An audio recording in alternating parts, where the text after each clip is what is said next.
Assalamualaikum warahmatullahi wabarakatuh. Apa kabar semua? Semoga semua diberikan kesehatan dan rizki yang banyak oleh Allah Subhanahu wa Ta'ala dan dijadikan orang-orang yang beruntung di dunia dan bahagia di akhirat. Amin ya Robbal Alamin. Kali ini kami akan membawakan kisah Kiai Haji Mutamakin Kajen, sang sufi legendaris dari tanah Jawa. Simak video ini sampai akhirnya ya biar tidak salah paham.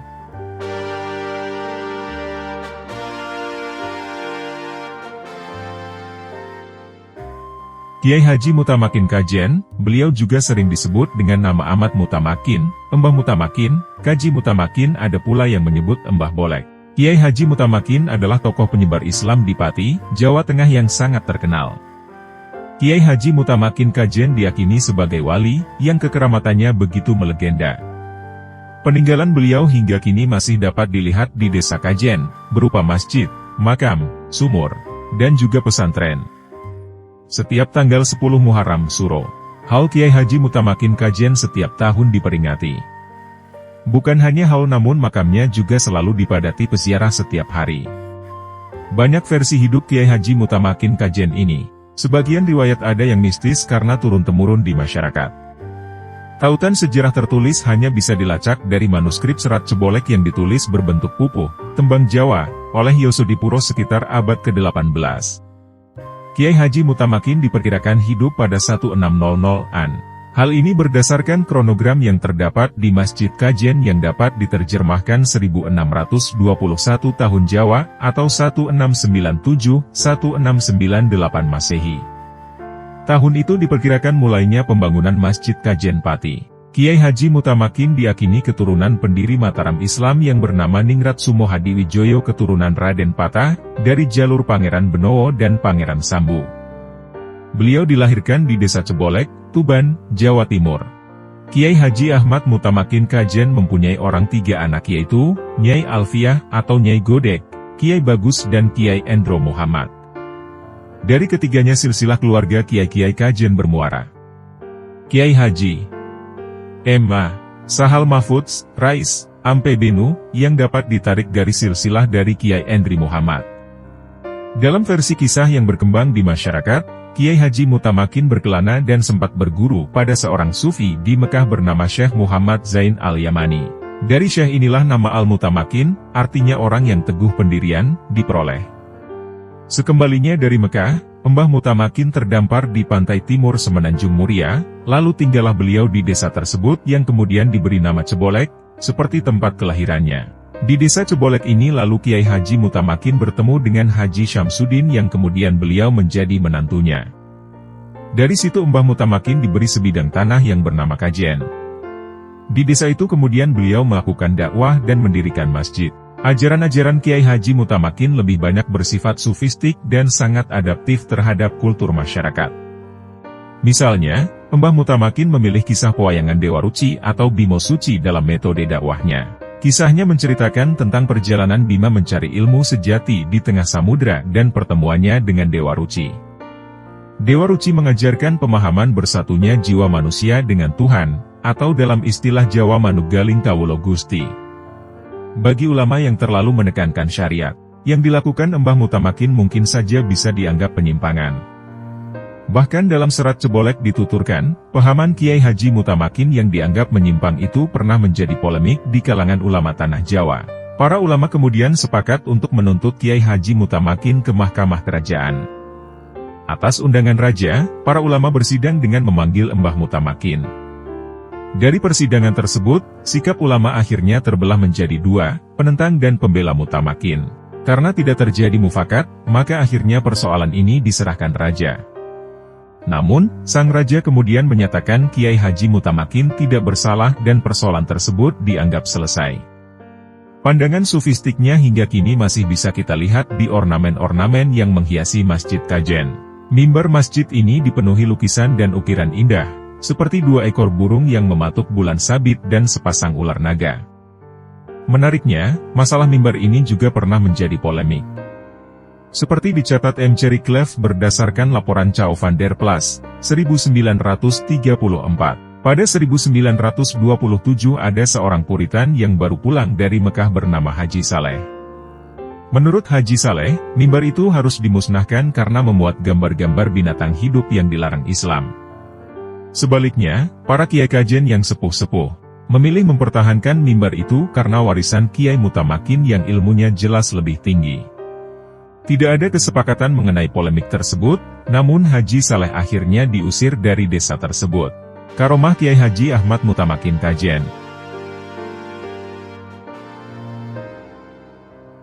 1. Nafsunya menjelma menjadi anjing dan serigala.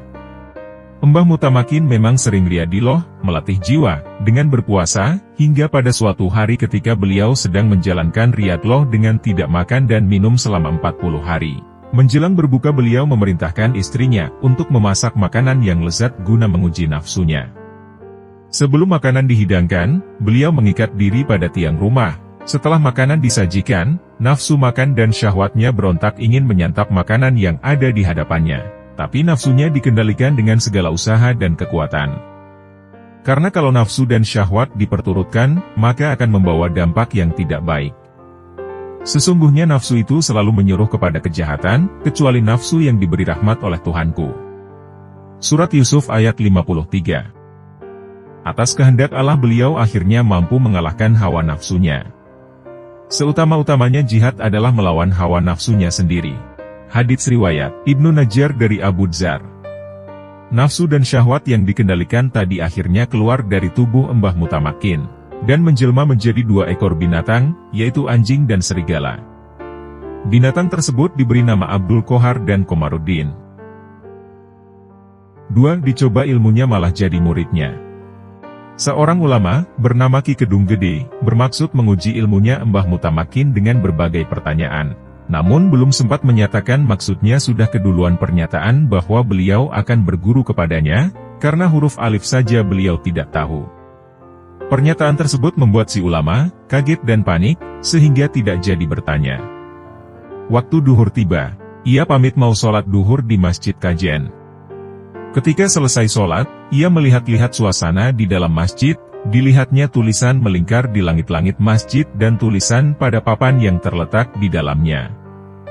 Ulama tersebut merasa ilmunya habis, dan tidak setingkat dengan ilmunya Mbah Mutamakin. Segera ia kembali ke hadapan Mbah Mutamakin dan menyatakan ingin berguru kepadanya. 3. Dibebaskan dari hukuman mati. Peristiwa 2 ekor binatang yang diberi nama seperti nama manusia dan gemarnya Mbah Mutamakin nonton wayang dengan cerita Bima Suci dan Dewi Ruci, membuat geger dan gempar masyarakat, terutama di kalangan para ulama, sehingga membuat mereka ingin mengadili beliau, karena perbuatannya yang dinilai melanggar syariat Islam itu.